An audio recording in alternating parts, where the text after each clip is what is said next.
My sister, an airline pilot, called me. I need to ask you something strange. Her husband, is he home right now? Yes, I replied. He's sitting in the living room. Her voice dropped to a whisper. That can't be true because I'm watching him with another woman right now. They just boarded my flight to Paris. Just then, I heard the door open behind me. I need to ask you something strange. Your husband? Is he home right now? My sister Kayle's voice crackled through the phone from the cockpit of United Flight 447. I was standing in our Manhattan apartment kitchen, watching Aiden through the doorway as he sat reading his morning paper. Yes, I said slowly. He's sitting in the living room. The silence that followed felt wrong. Then Kay whispered the words that shattered my entire world. That can't be true because I'm watching him with another woman right now. They just boarded my flight to Paris. Behind me, I heard footsteps. Aiden walked into the kitchen, coffee mug in hand, smiling at me with the same expression he'd worn every morning for 7 years. The coffee mug in his hand was the one I'd bought him for his 40th birthday. White ceramic with "World's Most Adequate Husband," printed in black letters. He'd laughed when he opened it. Said it was perfect because he never trusted anyone who claimed to be the best at anything. That was 3 years ago, back when his self-deprecating humor felt charming instead of calculated. Who's calling so early? Aiden asked, moving toward the coffee maker for a refill. His Saturday morning routine never varied. Coffee, Financial Times, light breakfast, then his squash game at the athletic club by 11 o'clock. I gripped the phone tighter, Kayle's breathing audible through the speaker. She was waiting for me to say something, to react, to make sense of what couldn't possibly make sense. My husband stood 5 feet away from me in our kitchen. My husband was also apparently sitting in business class at JFK Airport with another woman. Just Kay, I managed, surprised at how normal my voice sounded. Pre-flight check-in. Aiden nodded absently, pouring coffee with his left hand while scrolling through his phone with his right. Tahari said hello. Maybe we'll finally take her up on those flight benefits she's always offering. Before we continue, I want to thank you for listening to these stories of betrayal and strength. If you believe everyone deserves the truth in their relationships, please consider subscribing. It helps us reach others who might need these stories. Now, let's see how this deception unravels. The irony of his words made my stomach twist.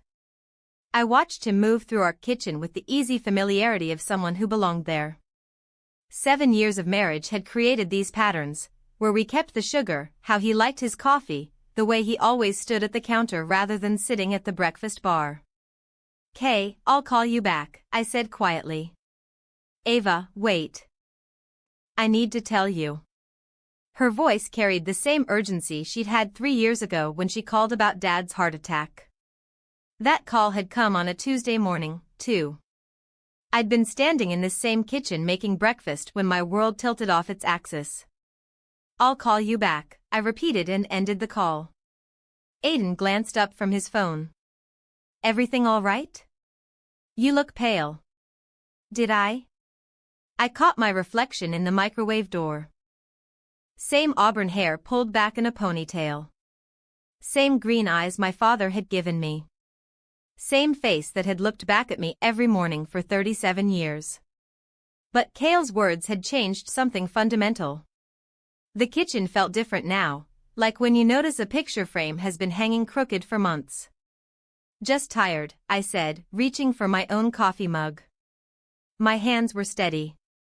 20 years of working as a forensic accountant had taught me to maintain composure when discovering that nothing was what it seemed.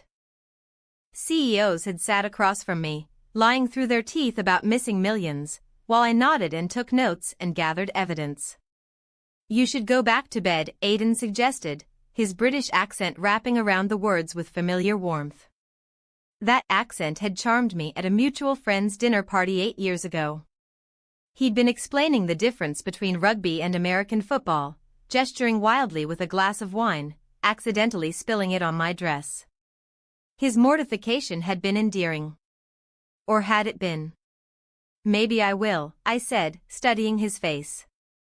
The same angular jaw, the same green eyes with gold flecks, the same small scar above his left eyebrow from a childhood bicycle accident. Every detail exactly as it should be. My phone buzzed. A text from Kay. Look at this now. A photo appeared. Through an airplane window, I could see the interior of business class. There in seat 3B sat a man in a blue Tom Ford suit. The photo was taken from an angle, but the profile was unmistakable. The way he held his head, the curve of his jaw, the particular way he gestured while talking. Aiden, my Aiden, talking animatedly to a blonde woman who looked about 25, her hand resting on his forearm with casual intimacy. I looked up at the Aiden in our kitchen, gray cashmere sweater, reading glasses pushed up into his hair, that same wedding ring on his left hand that we'd chosen together at a small jeweler in Soho actually, I said, my voice surprisingly steady. I think I'll make pancakes. Pancakes? He raised an eyebrow. On a Tuesday? What's the occasion? The occasion was that my sister was watching my husband on a plane while my husband stood in our kitchen. And one of these realities had to be false. But I couldn't say that. Not yet. Not until I understood what was happening. Can't a wife make pancakes for her husband without needing a reason? He smiled. That particular half-smile that used to make my heart skip. Of course, though, you know I have squash at 11. Plenty of time, I said, pulling ingredients from the pantry. Flour, eggs, milk. Simple things that made sense. Unlike the photo on my phone showing my husband in two places at once.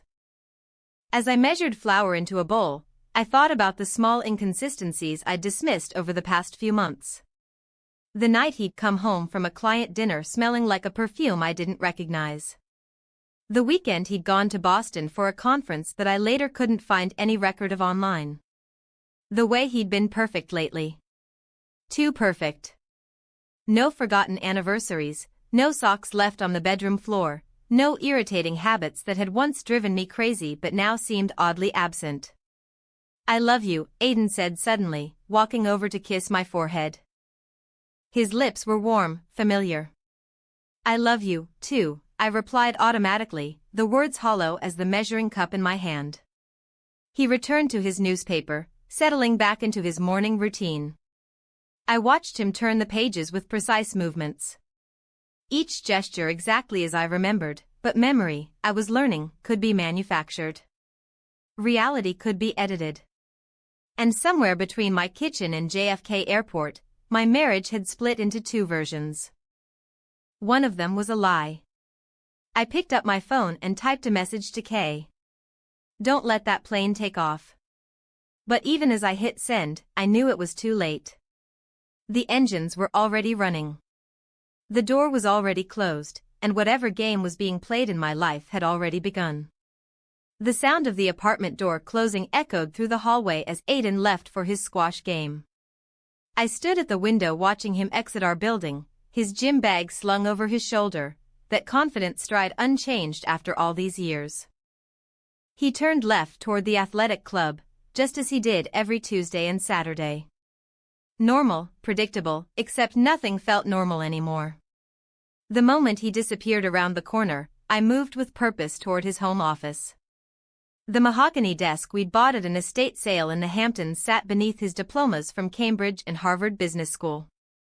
Everything meticulously organized as always, but organization, I'd learned from years of forensic accounting, often masked the most elaborate deceptions.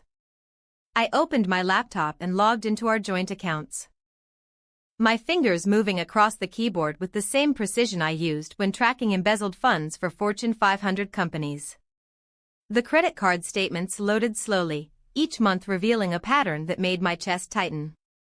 There it was, a charge at the Tokyo Mandarin Oriental from March 15th through 18th. I remember that weekend clearly. Aiden had supposedly driven to Connecticut to help his mother reorganize her garage after his father's death. I'd offered to go with him, but he'd insisted I stay home and rest after a particularly grueling audit.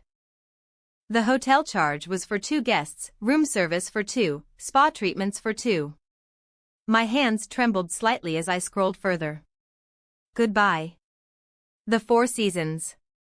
A weekend when he'd claimed to be at client dinners in Midtown. I'd been home with food poisoning, too sick to question why his client meetings required overnight stays at hotels 40 minutes from our apartment. I pulled up his business credit card next. More hotels, more restaurants I'd never heard him mention, jewelry purchases from Cartier that had never materialized as gifts for me. My methodical brain, trained to spot financial irregularities, catalogued each discrepancy while my heart tried to rationalize them away. Maybe they were client gifts. Maybe the hotels were for visiting executives. Maybe there was an explanation that didn't involve my husband living an entirely separate life. My phone rang. Sophia Chen's name appeared on the screen.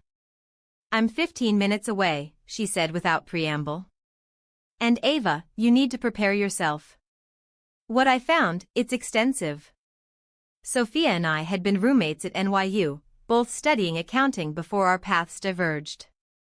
Mine toward forensic investigation, hers toward what she cryptically called private intelligence. Her divorce from Richard, the Wall Street trader who'd been sleeping with his 23-year-old assistant, had transformed her from corporate analyst to someone who specialized in what she called marital reconnaissance. While waiting for her, I continued my investigation. Our joint investment accounts showed regular activity. But when I dug deeper, I found withdrawals I didn't recognize. Small amounts at first, 5,000 here, 10,000 there, always just below the threshold that would trigger automatic alerts. The kind of systematic siphoning I'd seen in countless fraud cases, except this time it was happening in my own accounts. The doorbell rang. Sophia stood there in her typical all-black ensemble, tablet clutched against her chest, her expression grim. She'd worn that same look when she discovered Richard's affair. When she'd had to tell me about my father's secret gambling debts after his death, when life demanded brutal honesty between friends. "Show me," I said, leading her to the dining room table. She opened her tablet, fingers flying across the screen with practiced efficiency. "The woman your sister saw him with is Madison Vale, 26 years old, pharmaceutical sales representative for Silex Industries." A photo appeared. Blonde, conventionally beautiful in that polished way that suggested expensive maintenance. She's been working the Manhattan territory for 2 years. Her social media is mostly private, but I managed to access some tagged photos. The images that followed made my stomach plummet. Madison and Aiden at a restaurant I didn't recognize. Madison and Aiden at what looked like a hotel bar in Miami. Madison and Aiden at a charity gala. The same night I'd been in Boston for a conference. "How long?" My voice sounded distant, like someone else was asking. "Based on the digital footprint, at least 3 months. But Ava, that's not the strangest part." Sophia pulled up another screen. "I accessed your building's security footage through a contact. Look at this." The video showed our apartment building's lobby from last Tuesday. There was Aiden entering at 6:47 p.m., briefcase in hand. The timestamp matched when he'd arrived home from work. Everything looked normal until Sophia zoomed in. "Watch his shadow," she said. The shadow fell at the wrong angle. It flickered slightly when he passed under the chandelier. Details that would be invisible to casual observation, but glaring to someone looking for deception. "This is deep fake technology," Sophia explained. "Someone has been inserting fabricated footage into your building's security system. This isn't amateur work. We're talking about sophisticated software that costs hundreds of thousands of dollars to implement properly." I stared at the screen, my mind struggling to process what this meant.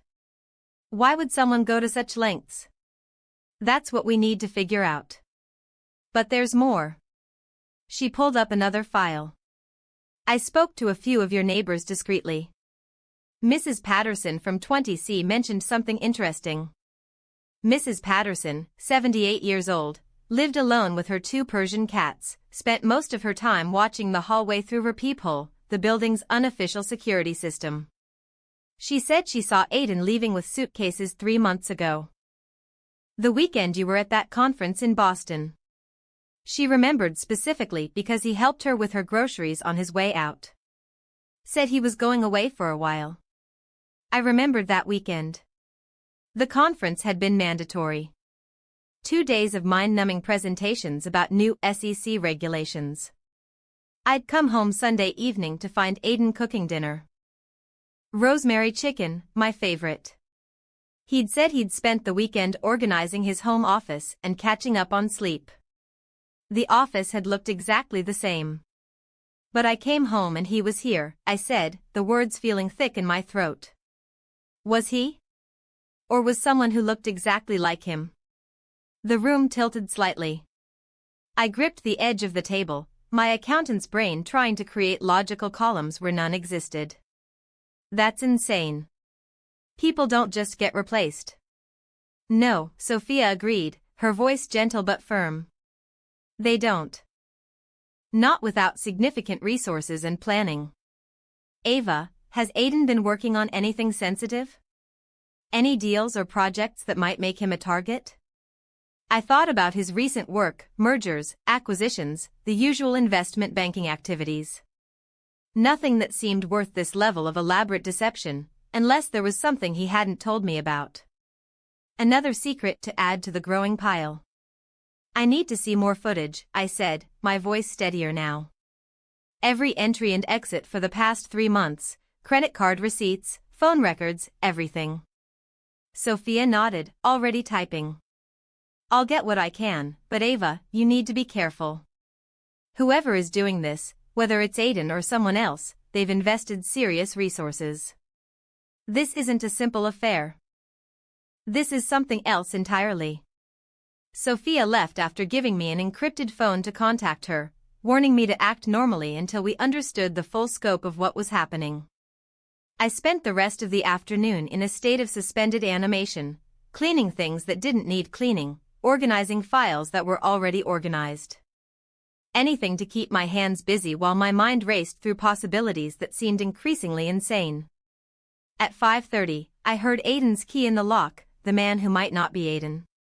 The stranger who'd been living in my home, sharing my bed, playing the role of my husband with such precision that I'd never questioned it until today.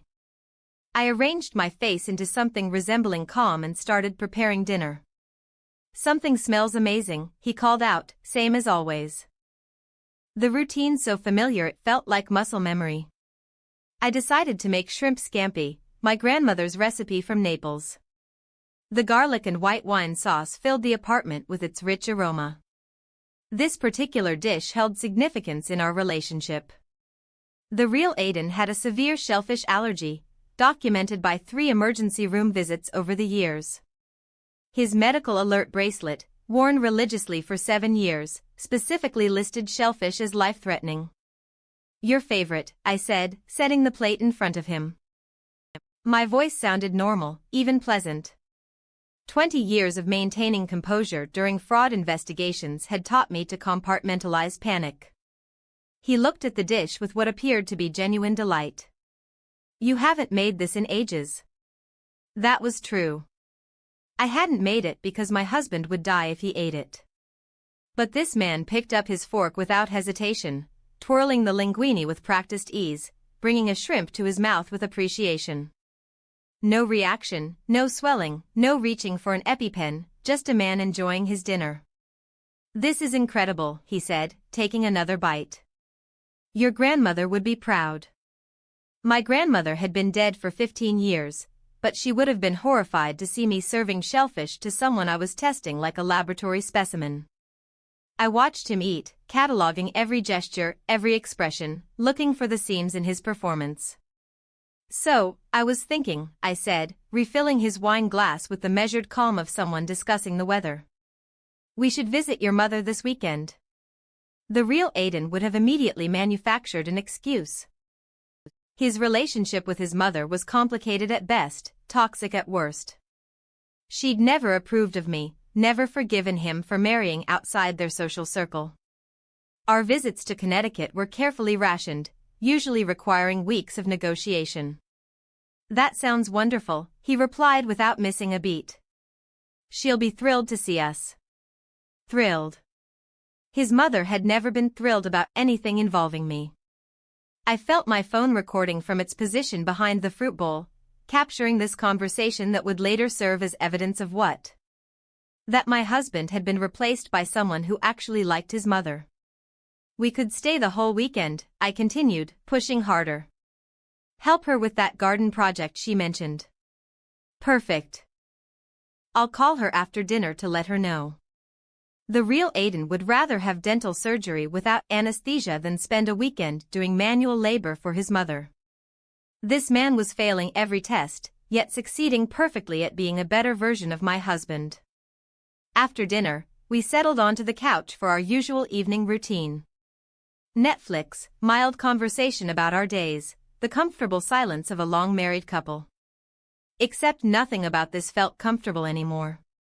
Every gesture he made, every word he spoke felt like watching a highly skilled puppeteer manipulate strings I couldn't see. "I'm exhausted," I announced at 10, stretching in an exaggerated way. "That audit today really wore me out." "You work too hard," he said, kissing my forehead. The lips were warm, the pressure familiar, but wrong in some indefinable way. In our bedroom, I changed into pajamas while he brushed his teeth. The sounds from the bathroom were perfect, the electric toothbrush for exactly 2 minutes, the mouthwash gargle, the face-washing routine. Someone had studied my husband's habits with anthropological precision. When he climbed into bed beside me, I forced myself to remain still. He turned on his side, facing away from me, his breathing evening out within minutes. The real Aiden was a chronic insomniac who usually read until well past midnight. This man fell asleep like someone without worries, without secrets, without a stolen identity weighing on his conscience. I waited, counting his breaths, until I was certain he was deeply asleep. Then I slipped out of bed with the careful movements of someone defusing a bomb. His briefcase sat in its usual spot beside the dresser, leather worn soft from years of use. The real Aiden's briefcase, carried by an imposter. Inside, the usual contents appeared normal at first glance: laptop, various files, business cards. But beneath a stack of investment portfolios, I found an envelope that didn't belong. My fingers trembled as I extracted its contents. A passport made out to Marcus Webb, address in Queens, an actors' union card. But most damning were the handwritten notes, pages and pages in someone else's handwriting documenting my life in excruciating detail. My morning routine down to which coffee mug I preferred. My speech patterns with certain phrases highlighted. Details about our relationship history that read like a script prepared for an audition. Ava likes her coffee with 1 sugar, no cream. She calls her sister every Tuesday and Thursday. Anniversary is October 15th. She expects flowers but pretends she doesn't. Her father died 3 years ago. Sensitive subject. She tears up during the final scene of Casablanca every time. Our entire marriage reduced to bullet points. A character study for someone preparing to play the role of devoted husband. At the bottom of the last page, a note in different handwriting: 3 months maximum. Maintain cover until transfer complete. 3 months. This performance had an expiration date. I slipped the papers back into Marcus' briefcase with trembling fingers, my mind processing the implications of transfer complete. Transfer of what? Our assets? The apartment? My entire life? I photographed each page with the encrypted phone Sophia had given me, then crept back to bed where the stranger wearing my husband's face continued sleeping peacefully. The next morning, Sunday, I watched Marcus perform his morning routine with newfound clarity. Every gesture was studied, every word carefully chosen. When he mentioned needing to go to the gym, I manufactured an urgent client crisis that required immediate attention at my office. He barely looked up from his tablet, waving goodbye with the distraction of someone whose mind was already elsewhere. My office building stood empty on Sunday morning, just security guards and the ghosts of financial crimes. I locked myself in my corner office overlooking Park Avenue and opened my laptop with the determination of someone about to perform surgery on their own life. The forensic accounting software I used to track corporate fraud would now dissect my personal finances. I started with our joint checking account. The past 3 months revealed a pattern so subtle I would have missed it without looking specifically for theft. Transfers of $9,999, just below the federal reporting threshold, moving to accounts I didn't recognize. The receiving banks were in the Caymans, notorious for their privacy laws and resistance to international investigation. Each transfer had been authorized with my husband's credentials during times when Marcus had been sitting across from me at dinner or sleeping beside me in bed. The real Aiden was somewhere else, systematically bleeding our accounts while his hired double kept me distracted with perfect impersonations of domestic bliss. I traced the money through 3 shell companies, each registered in different jurisdictions, each leading to another dead end. Lux Corp International in the Caymans, Meridian Holdings in Panama, Apex Investments in Cyprus, corporate structures designed to launder money and hide assets from people exactly like me. The trail went cold at Swiss banks whose privacy laws were legendary. 15 years of savings, investments, and careful financial planning vanishing into numbered accounts I could see but couldn't touch. The scope of the theft made me physically ill. $400,000 from our investment portfolio. $600,000 from the home equity line we'd never used. Another $300,000 from various retirement accounts, all taken as loans that wouldn't trigger immediate alerts. $1.3 million methodically extracted while I slept next to a stranger who'd memorized my coffee preferences. But the money was just the beginning. When I accessed my professional client database, I found something worse. Login records showed access from IP addresses I didn't recognize. Downloads of sensitive financial data from 3 major corporate audits I'd conducted. Information that in the wrong hands could facilitate insider trading worth tens of millions. I pulled up Madison Vale's professional profile. Pharmaceutical sales representative seemed like a cover story now. Her LinkedIn showed connections to several hedge fund managers, the kind who operated in legal gray areas and weren't particular about where their information originated. Her travel history on social media aligned perfectly with suspicious trades in pharmaceutical stocks that had occurred just before major FDA announcements. They weren't just stealing from me. They were using my reputation, my access, my client relationships to commit federal crimes. Every unauthorized login, every stolen file, every suspicious trade would trace back to my credentials. Discovered, I wouldn't just lose money. I'd lose my license, my career, potentially my freedom. I needed help beyond what Sophia could provide. Grace Morrison answered on the 3rd ring, her voice rough with sleep. We'd been friends since she was an ambitious prosecutor and I was testifying as an expert witness in fraud cases. Her divorce from a judge who'd been taking bribes had ended her career at the DA's office, but sharpened her understanding of how the system failed women who discovered their husbands were criminals. Ava, it's 7 o'clock in the morning on Sunday. I need your help. Can you meet me at my office? Something in my voice must have conveyed the urgency. 20 minutes, she said and hung up. Grace arrived looking like she'd thrown on the first clothes she could find. Her prosecutorial instincts still sharp despite 3 years in private practice. I showed her everything, the financial transfers, the stolen client data, the photographs of Marcus' briefcase contents. She studied the evidence with the focused intensity that had once made defense attorneys nervous. This is sophisticated, she finally said. Professional-level identity theft combined with financial fraud and corporate espionage. But here's your problem. Everything is technically authorized. Your husband's credentials were used. His biometrics, his passwords. Without proving he wasn't actually present for these transactions, you're looking at a he said, she said situation. But I have proof that Marcus Webb has been impersonating him.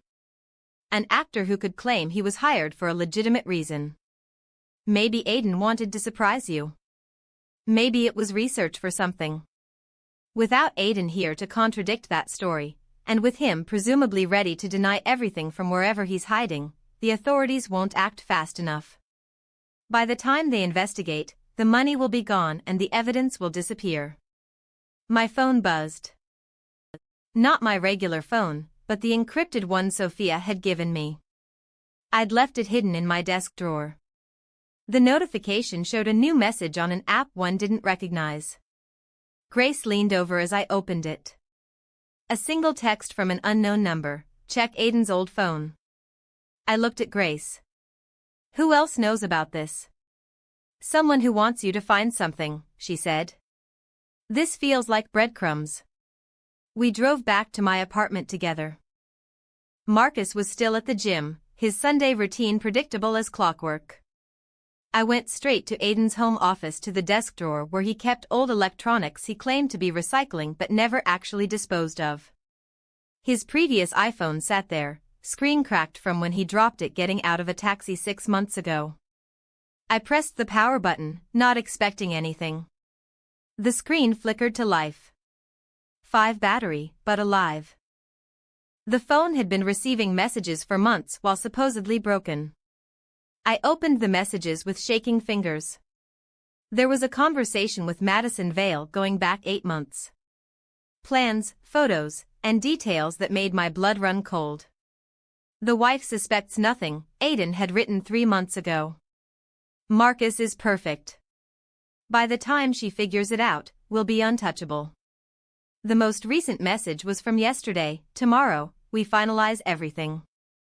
Our usual place in Paris, then disappear forever. Grace stared at the phone screen, her prosecutor's mind already building the case. Tomorrow is Monday. If they're planning to finalize everything, we need to act tonight. I felt something shift inside me, the fear and confusion crystallizing into cold determination. The same focus that helped me unravel million-dollar fraud schemes would now protect what remained of my life. I handed Grace the phone and moved to my laptop with newfound purpose. What are you doing? Grace asked. Setting a trap. Aiden might have stolen my money, but he forgot that I'm the one who knows how to track it. My fingers flew across the keyboard, creating something beautiful in its simplicity. A financial virus disguised as routine investment documents that would appear in our shared cloud storage. The code was elegant, designed to activate the moment anyone accessed our joint accounts from an international IP address. When triggered, it would freeze every transaction, lock down all associated accounts, and simultaneously alert federal investigators to suspicious activity. Is that legal? Grace watched over my shoulder. It's my own account. I'm protecting my assets from theft. Completely legal. I embedded the virus in files labeled Q3 Investment Review and Tax Documents 2024. Aiden's arrogance would be his downfall. He always checked our investments before major decisions. A habit from his banking days that even crime hadn't broken. The apartment door opened. Marcus was back from the gym, whistling something tuneless. Grace and I exchanged glances. She understood immediately, slipping Aiden's phone into her purse while I closed my laptop. Working on Sunday again, Marcus appeared in the doorway, gym bag over his shoulder, performance-perfect sweat on his forehead. You really should take a break. Just finishing up, I said, my voice steady. Grace stopped by to discuss a case we're collaborating on. He nodded at Grace with practiced charm. Good to see you. Will you stay for lunch? Actually, I said, standing up, I was thinking we could have lunch at that place in Astoria. You know, where we went after our honeymoon. They had that amazing grilled octopus. Marcus' smile never wavered, but I saw the flicker of panic in his eyes. We'd never been to Astoria together. The real Aiden and I had honeymooned in Santorini, not Greece, as I'd mentioned. But Marcus didn't know that. Astoria, he repeated, buying time. The little taverna where we danced until dawn. You said it was the most romantic night of your life. Grace watched our exchange like a tennis match, recognizing the test I was administering. Marcus's jaw tightened almost imperceptibly. Of course, he said finally, though I thought it was closed for renovations, a complete fabrication to cover his ignorance. The place I described didn't exist. I smiled warmly, playing the devoted wife while documenting another crack in his performance. You're probably right. Let's just order Thai food instead. The relief in his shoulders was visible. Grace excused herself, taking the evidence with her. As Marcus headed to shower, I made 3 phone calls that would light fires under Aiden's carefully constructed scheme. First, Robert Steinberg, CEO of Steinberg Industries and Aiden's biggest client. I kept my tone conversational, concerned, but not alarmed. Robert, I'm so sorry to bother you on Sunday, but I noticed some unusual activity in your company's investment portfolio while reviewing adjacent accounts. Nothing serious, probably just a clerical error, but you might want to have your team take a look. The seed of doubt planted, watered with just enough concern to trigger an internal audit that would discover discrepancies leading back to Aiden's unauthorized access. Second call, Jennifer Wu at Phoenix Capital. Same approach, different angle. A mysterious transfer that didn't match their usual patterns.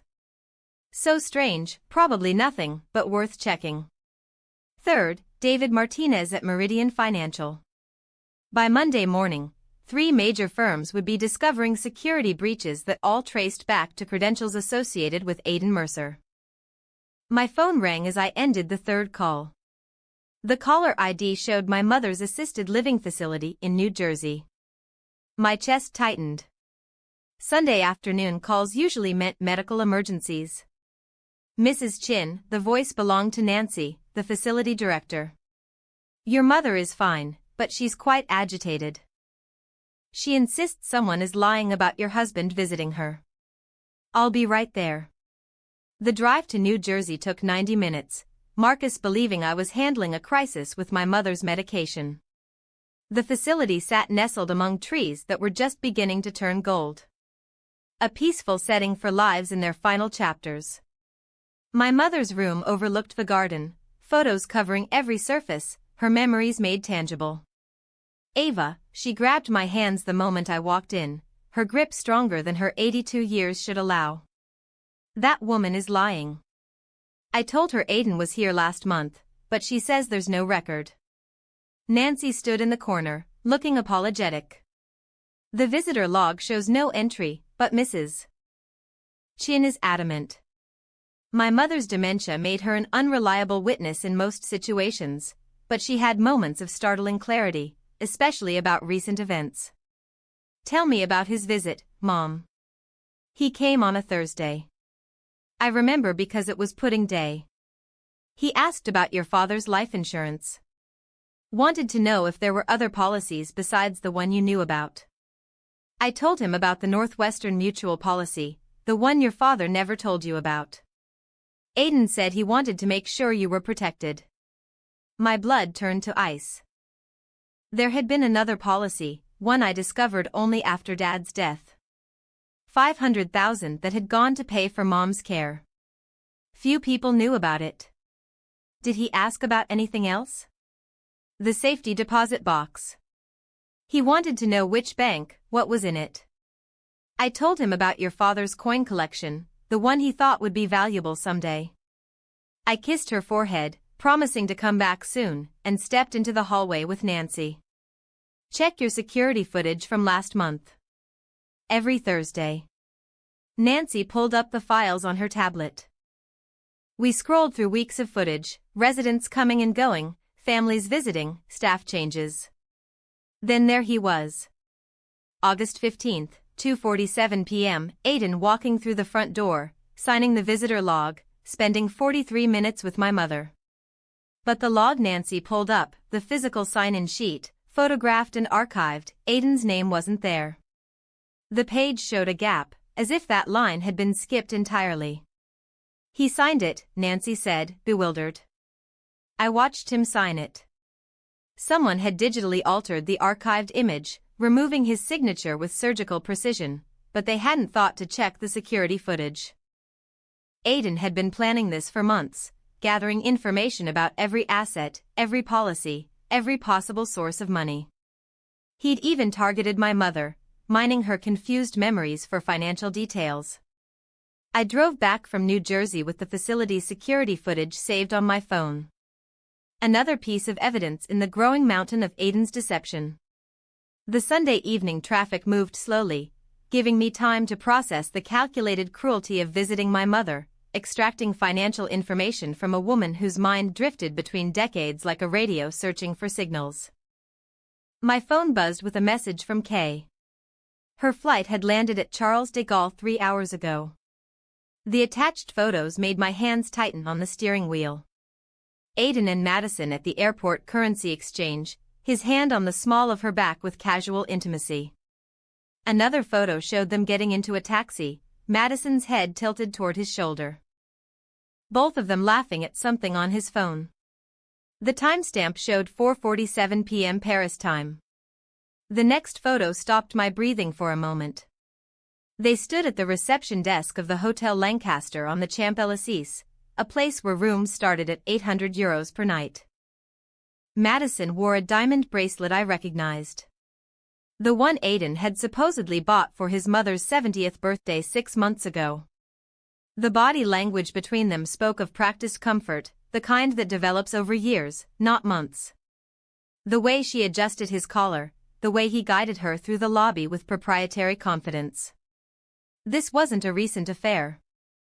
This was a relationship that might have predated our entire marriage. I pulled into our building's garage at 8:30 to find Marcus pacing near the elevator, his phone pressed to his ear. When he saw me, his face rearranged itself into concern, but not fast enough to hide the flash of anxiety underneath. "There you are," he said, ending his call abruptly. I was getting worried. "How's your mother?" "She's fine, just confused about some old financial documents." I watched him process this, saw the slight relaxation in his shoulders when I didn't elaborate. Back in our apartment, I made a decision that would either expose everything or destroy my chance at justice. Sitting across from Marcus at our dining table, I pulled out my phone with deliberate casualness.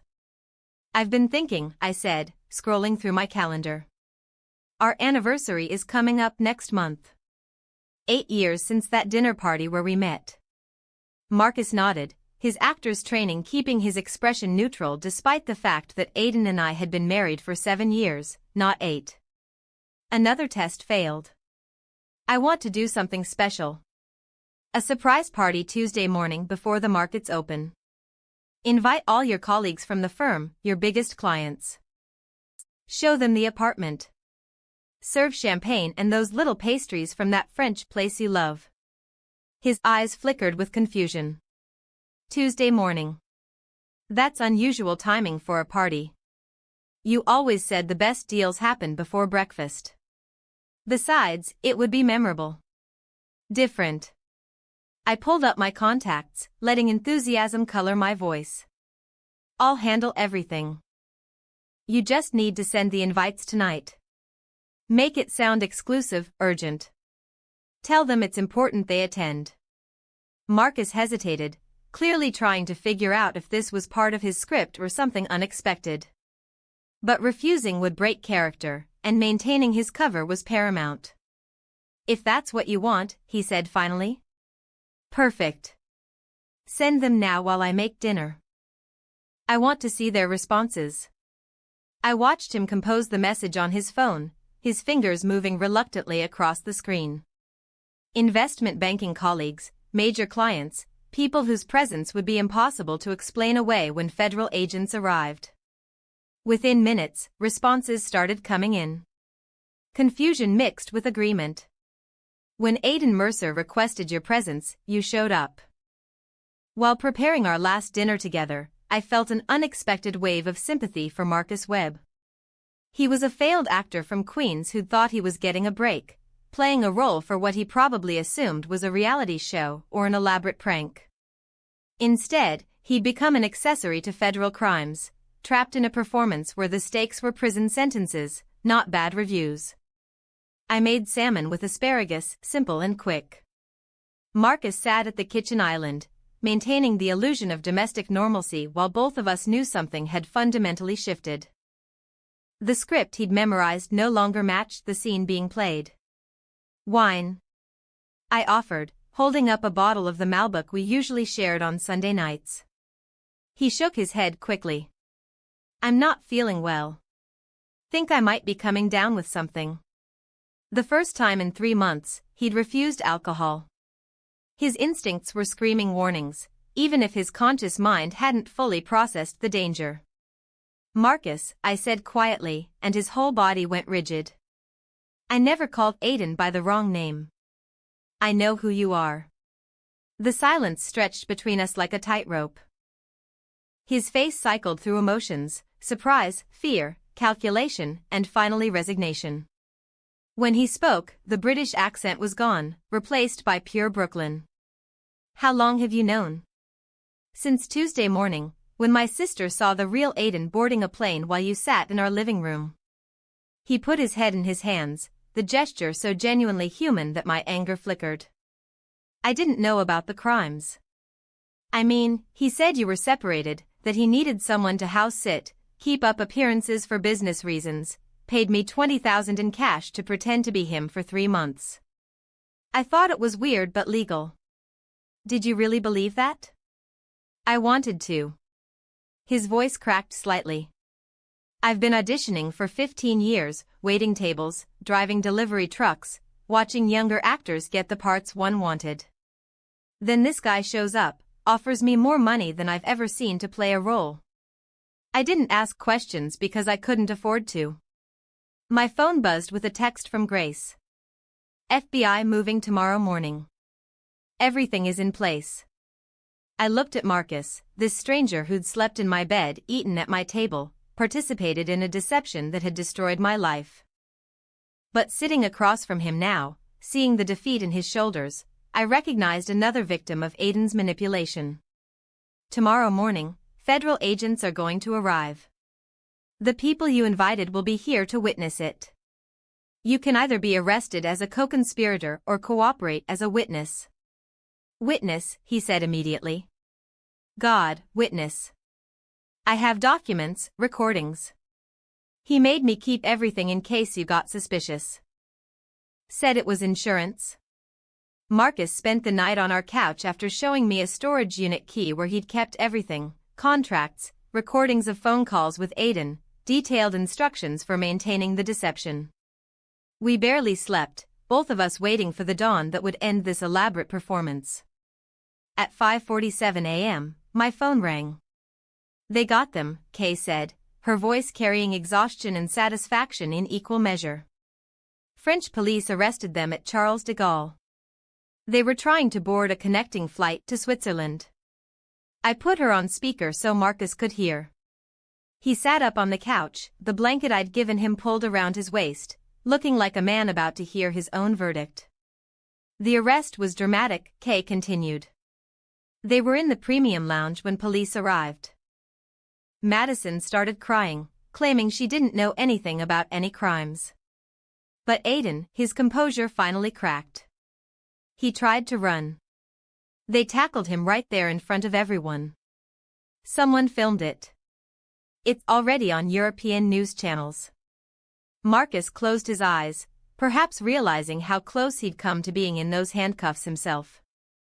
I walked to the kitchen and began making coffee, my hand steady despite the adrenaline coursing through my system. The apartment would soon fill with witnesses to the culmination of Aiden's deception. By 7:30 a.m., the first guests began arriving. Robert Steinberg from Steinberg Industries, looking confused but curious. Jennifer Wu from Phoenix Capital, dressed impeccably despite the unusual hour.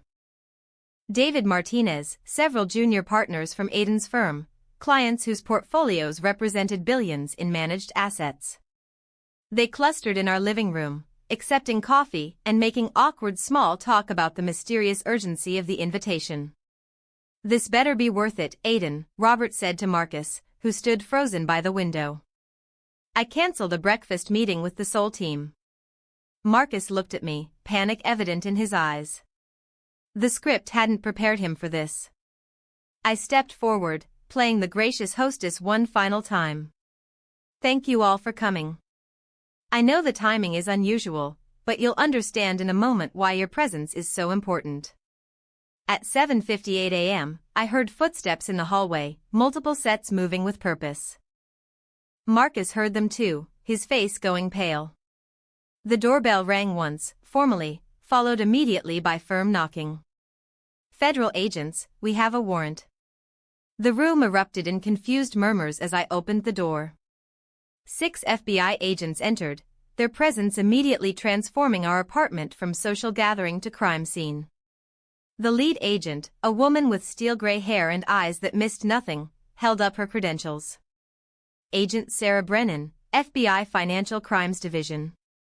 We're looking for Aiden Mercer. That's me, Marcus said, his Brooklyn accent bleeding through the British veneer. Except it's not. I mean, he looked at Agent Brennan with desperate relief. I want to cooperate. I have evidence. I was hired to impersonate him. The room fell silent except for someone's coffee cup hitting a saucer too hard. Robert Steinberg's mouth opened and closed like a fish gasping for air. Jennifer Wu pulled out her phone, probably calculating her firm's exposure to whatever was unfolding. Mr. Webb, Agent Brennan said, clearly already knowing his real name. You're under arrest for conspiracy to commit fraud, identity theft, and money laundering. As they cuffed Marcus, he looked at me with something like gratitude. The storage unit on Queens Boulevard, he said quickly. Unit 447. Everything's there. While agents read Marcus his rights, my laptop chimed with a notification I'd been expecting. The financial virus had activated. On my screen, I watched in real time as accounts across the Caymans, Switzerland, and Cyprus froze simultaneously. 47 million in stolen funds locked in digital amber. Transaction records automatically forwarded to federal prosecutors, the IRS, the SEC. Every agency that Aiden thought he evaded now had a complete record of his crimes. Mrs. Mercer, Agent Brennan approached me while her team secured Marcus. We'll need you to come with us for a formal statement. Of course, but first, these people deserve to know why they're here. I picked up my phone, finding the recording of Kale's call from Tuesday morning. Her voice filled the room, clear and professional. I need to ask you something strange. Your husband, is he home right now? The recording played through those first moments of discovery. The gathered executives listened with growing comprehension, understanding dawning on their faces. They weren't here for an anniversary party. They were witnesses to the unraveling of a massive fraud that could have destroyed their companies. Your husband, Agent Brennan addressed the room while her team worked, has been stealing corporate secrets and facilitating insider trading using information obtained through his wife's forensic accounting work. The man you've been meeting with for the past 3 months was Mr. Webb, hired to maintain the illusion while the real Aiden Mercer attempted to flee with stolen assets. David Martinez sank into our couch, calculating his firm's exposure. Jennifer Wu was already on the phone with her legal team, but Robert Steinberg walked over to me, his expression shifting from shock to something like admiration. You figured it out. You set this up. I nodded, exhausted suddenly. He counted on me not noticing or not being able to prove it if I did. The audit irregularities you mentioned Sunday were real. Your systems were compromised, but now the FBI has everything they need to trace exactly what was taken and how. Agent Brennan's phone buzzed. She answered, listened, then looked at me. French authorities confirmed they have Aiden Mercer and Madison Vale in custody. They'll be extradited to face charges here. The apartment that had been our home, our sanctuary, was now a crime scene. Agents photographed everything, collected evidence, treated our life together as exhibits in a federal case. The assembled witnesses gradually left, each stopping to offer awkward condolences or confused gratitude. As the last agent prepared to leave, Agent Brennan handed me a card. "We'll need you to testify. Your forensic work, the virus you created to track the money, it's the foundation of our case." "I'll be there," I said, meaning it. The apartment fell silent. I stood in our kitchen, surrounded by the remnants of Marcus' last performance, his coffee cup still on the counter, the blanket he'd used on the couch, the notes he'd hidden throughout the apartment to remember his lines. Props in a play that had finally ended. My phone buzzed with a news alert. Video from Charles de Gaulle, shaky but clear. Aiden in handcuffs, his perfect composure shattered, being led through the airport while travelers stopped to stare.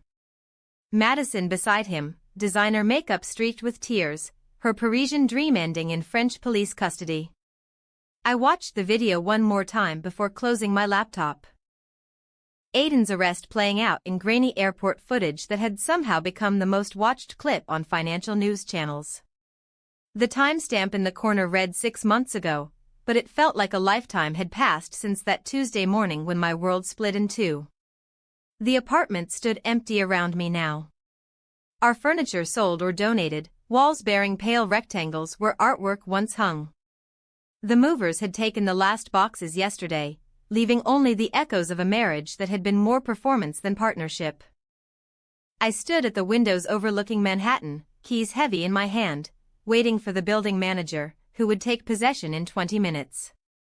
The divorce proceedings had moved with unusual speed once federal prosecutors presented their case.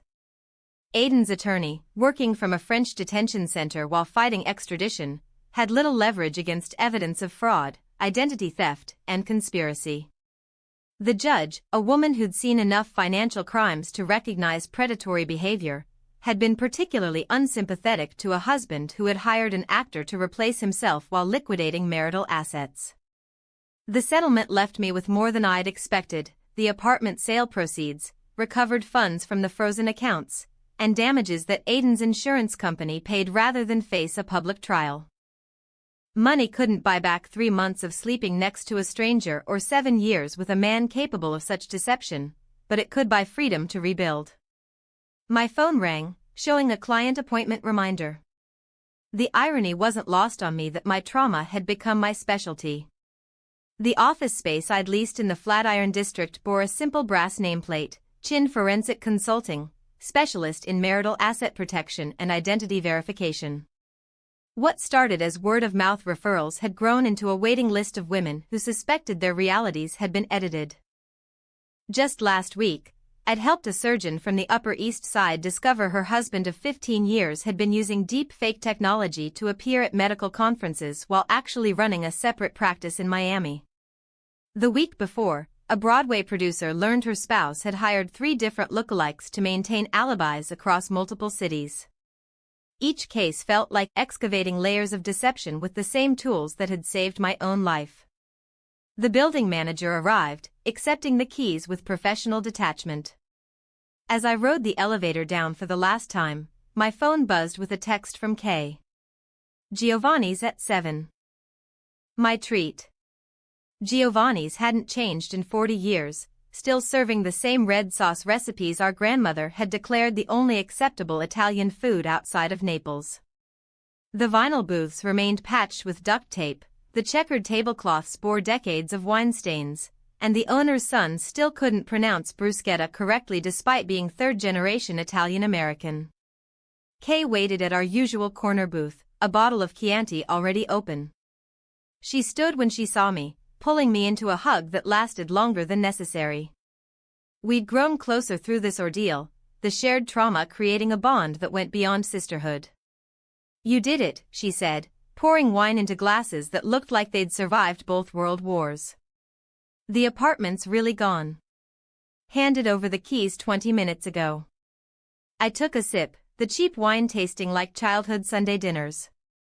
Feels strange. 7 years erased in an afternoon. Not erased, transformed. Kay raised her glass. To the woman who figured out her husband was in 2 places at once and brought down an international fraud ring. To the pilot who made the phone call that saved my life, I countered. We drank, the ritual of it more important than the wine. Kay had carried guilt about that morning for months, convinced she destroyed my marriage with one phone call. I tried explaining that she'd revealed the destruction, not caused it. But survivor's guilt doesn't respond well to logic. I have something for you, she said, pulling an envelope from her purse. It arrived at my building yesterday, addressed to you care of me. The return address showed Dayton, Ohio. Marcus Webb's handwriting, careful and precise. I opened it slowly, not sure I wanted to hear from the man who'd lived my life for 3 months. Dear Ava, the letter began. I wanted to reach out now that the legal proceedings are finished. First, thank you for not pressing additional charges. The FBI had enough without your testimony to give me probation and community service instead of prison time. I'm teaching acting classes at a community college here. Finally using my skills for something honest. I tell my students about those 3 months, about how the best performance of my life was also the worst thing I'd ever done. Some roles, I tell them, aren't worth playing, no matter how much they pay. I think about you sometimes, wondering how someone recovers from what Aiden did. Then I read about your new firm, about the women you're helping, and I understand that you've turned poison into medicine. That's a kind of strength I didn't know existed. The storage unit had one item I didn't give the FBI. A photo from your wedding that was in Aiden's instruction packet. You looked genuinely happy. I'm sorry I was part of taking that from you. I hope someday you find something real to replace what was stolen. With sincere regret and genuine admiration, Marcus Webb. Folded inside the letter was the photograph Aiden and me cutting our wedding cake, both of us laughing at something off camera. I studied my younger self, trying to remember what had been funny enough to cause such genuine joy. The memory wouldn't come. He seems genuinely sorry, Kay observed, reading over my shoulder. He was a victim, too, in his way. Aiden destroyed multiple lives chasing money that's now frozen in federal custody. I tucked the photo back in the envelope. Marcus just had the misfortune of being desperate enough to take the role. We ordered our usual, pasta arrabbiata for me, linguine vongole for Kay, with enough garlic bread to concern a cardiologist. The familiar flavors tasted like home, like continuity in a life that had been completely reimagined. What's next? Kay asked, spinning pasta with practiced ease. Rebecca Harrison tomorrow. CEO of a tech startup. She thinks her husband might be using AI to fake business trips. Then Thursday, the Whitman case. I meant for you, not work. I considered the question, letting it sit between us like another dinner guest. 6 months ago, I'd thought my future was mapped out in comfortable predictability. Now at 37, I was single, successful in a field I'd invented, and completely uncertain about everything except my next client appointment. I don't know, I admitted, surprising myself with the honesty. And that's oddly liberating. If this story of calculated revenge kept you hooked until the very end, hit that like button right now. My favorite part was when Ava served Aiden his favorite shrimp scampi, knowing he was deathly allergic and watching the imposter eat it without a single reaction. What was your most jaw-dropping moment? Drop it in the comments below. Don't miss more gripping stories of betrayal and justice. Subscribe and hit that notification bell so you never miss an upload.